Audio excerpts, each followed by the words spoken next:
மாண்புமிகு பேரவைத் தலைவர் அவர்களே, நம்மளோட குடும்பத்தில் இருக்கிற, நம்மளோட வீட்டில் இருக்கிற நம்ம பாட்டியை, நம்ம அம்மாவை, நம்ம அக்காவை, நம்ம தங்கச்சியை பற்றின ஒரு தீர்மானம். அதை பற்றி பேசுறதுக்கு, அவங்களுக்காக பேசுறதுக்கு நம்ம மனசுல இருந்து, நம்ம இதயத்தில் இருந்து பேசுறேன். இதுக்கு முன்னாடி இந்த விஜய்க்கு கிடைச்ச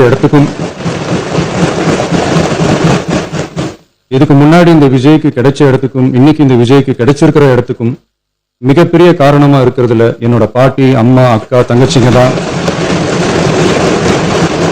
மிகப்பெரிய காரணம்ங்கிறத என்னால மறுக்கவே முடியாது. அந்த நன்றி விசுவாசத்தோட, அப்படி ஒரு உணர்வோட தான் இப்போ இங்க நின்று பேசுறேன். பெருசா பணம் இருந்துட்டா ஒரு வீட்டுக்கோ, பெரிய பொருளாதாரம் இருந்துட்டா ஒரு நாட்டுக்கோ பெரிய பேரு வந்துடும்னு சில பேர் நினைக்கலாம். ஆனா உண்மையாகவே ஒரு வீட்டுக்கோ ஒரு நாட்டுக்கோ எப்போ பெரிய பேர் கிடைக்கும் தெரியுமா? அந்த வீட்டு பெண்கள் தனிப்பட்ட முறையில சமூகத்துல உயர்ந்தாதான் பெரிய பேரு ஒட்டுமொத்த சமூகத்துக்கே கிடைக்கும். நம்ம தமிழ்நாட்டு மண்ணில் சங்க காலத்துல இருந்த அன்னைக்கும் சரி இன்னைக்கும் சரி மிகப்பெரிய அடையாளமா இருக்கிற பெண் ஆளுமைகள் நிறைய பேர் இருக்காங்க.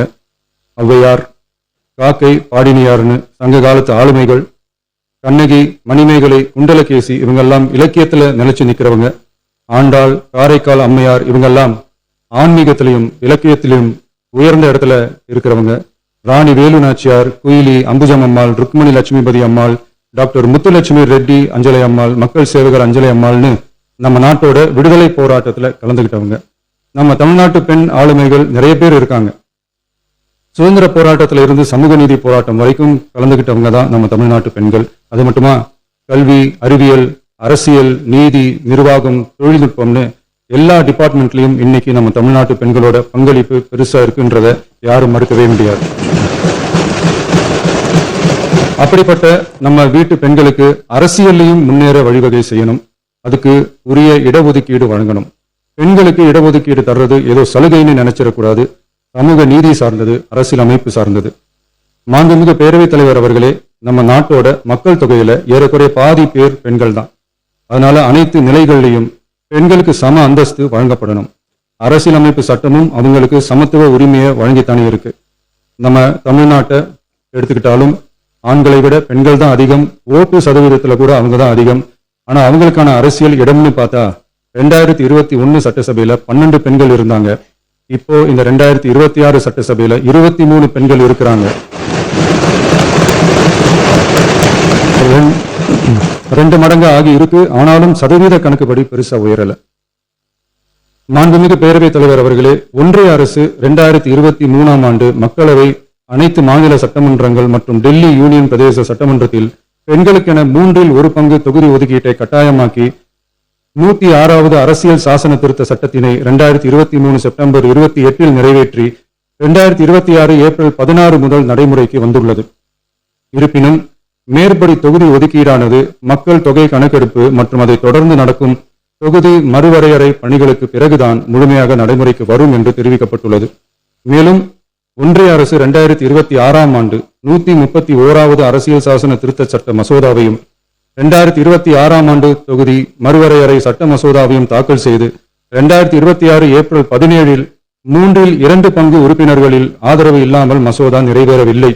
அவ்வாறு மக்கள் தொகை கணக்கெடுப்பு மற்றும் தொகுதி மறுசீரமைப்புடன் பெண்களுக்கான தொகுதி ஒதுக்கீட்டை இணைப்பதால் அதனை நடைமுறைப்படுத்த மேலும் பல ஆண்டுகள் காலதாமதம் ஆகலாம். மாண்புமிகு பேரவைத் தலைவர் அவர்களே, நாடாளுமன்றம் மற்றும் மாநில சட்டமன்றங்களில் மகளிருக்கென 1/3 பங்கு தொகுதி ஒதுக்கீட்டு செய்து சட்டம் நிறைவேற்றப்பட்டிருந்த போதிலும் அதனை நடைமுறைப்படுத்துவதில் ஏற்படும் கால தாமதத்தினால் அச்சட்டம் நிறைவேற்றப்பட்டதன் நோக்கம் நிறைவேறாமல் காலம் தாழ்த்தப்படும் சூழ்நிலை உருவாகியுள்ளது. இது பெண்களின் அரசியல் உரிமையை மறுக்கும் செயலாகும். எனவே மகளிருக்கான தொகுதி ஒதுக்கீட்டை மக்கள் தொகை கணக்கெடுப்பு மற்றும் தொகுதி மறுவரையுடன் இணைத்து அதனை ஒத்திவைக்க கூடாது. மேற்படி தொகுதி ஒதுக்கீட்டை விரைந்து நடைமுறைப்படுத்துவதற்கு உரிய நடவடிக்கைகள் எடுக்கப்பட வேண்டும் என தமிழ்நாடு அரசு ஒன்றிய அரசை வலியுறுத்துகிறது. மாண்புமிகு பேரவைத் தலைவர் அவர்களே, நம்ம டிவிகே அரசு பெண்களுக்கான அரசியல் அதிகாரம் வழங்குறதுல முன்னோடி மாநில அரசாதான் இருக்கு.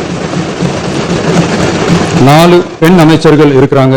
பெண்கள் பாதுகாப்புக்கு சிங்கப்பெண் சிறப்பு அதிரடிப்படை இருக்கு. பெண்களுக்கான பாதுகாப்புல, பெண்களுக்கான இம்பார்ட்டன்ஸ்ல டிவிகே அரசு ரொம்ப கவனமா தான் இருக்கு. இனியும் அப்படிதான் இருக்கும். உள்ளாட்சியில உள்ளாட்சியில பெண்களுக்கு 50% இடஒதுக்கீடு கொடுத்ததும் இன்னைக்கு ஆயிரக்கணக்கான பெண்கள் மக்கள் பிரதிநிதிகளா மாறி இருக்காங்க. அவங்களோட தலைமை பண்பும் ப்ரூவ் ஆகி இருக்கு. அதே மாதிரி பெண்களோட வெற்றியை சட்டமன்றத்திலையும் பார்லிமெண்ட்லயும் எக்ஸ்டெண்ட் பண்ண வேண்டிய நேரம் வந்துருச்சு. மாண்புமிகு பேரவைத் தலைவர் அவர்களே, இன்று இந்த பேரவையின் வாயிலாக பெண்களுக்கான 33% இடஒதுக்கீட்டை இனியும் தாமதிக்காமல் நடைமுறைப்படுத்த வேண்டும் என்று ஒன்றிய அரசை வலியுறுத்துகிறோம். இது பெண்களுக்கான சலுகை இல்ல, இது அவர்களுடைய ஜனநாயக உரிமை.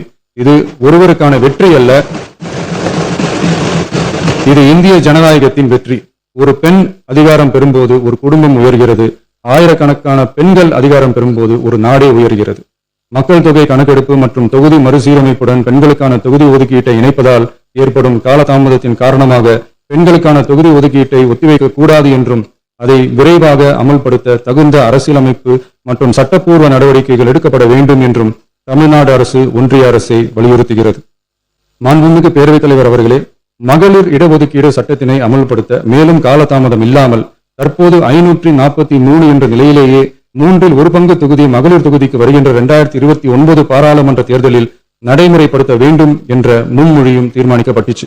ஆகவே மேற்கூறிய காரணங்களால் தமிழ்நாட்டில் உள்ள அனைத்து சட்டமன்ற கட்சியின் தலைவர்களும் ஒருமித்த கருத்தோடு தமிழ்நாட்டை முன்னிறுத்தி கட்சி வேறுபாடின்றி ஒருமித்த குரலில் பேச வேண்டும் என்ற கருத்தை வலியுறுத்தி நாம முன்மொழிகிற தீர்மானத்தை ஒருமனதாக நிறைவேற்றி தருமாறு கேட்டுக்கொள்கிறோம்.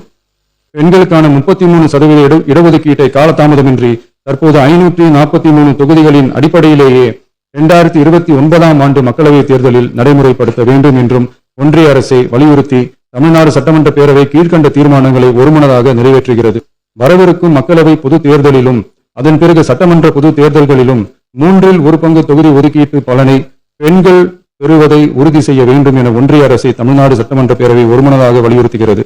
மாண்புமிகு பேரவைத் தலைவர் அவர்களே, இந்த தீர்மானம் ஒரு அரசியல் கட்சியின் தீர்மானம் அல்ல, தமிழ்நாட்டின் உரிமையை நிரந்தரமாக பாதுகாக்கும் தீர்மானம். எனவே அனைத்து கட்சிகளை சேர்ந்த மாண்புமிகு பேரவை உறுப்பினர்கள் இந்த தீர்மானத்தை ஒருமனதாக நிறைவேற்றி தர வேண்டும் என்று கேட்டுக்கொள்கிறோம். நன்றி.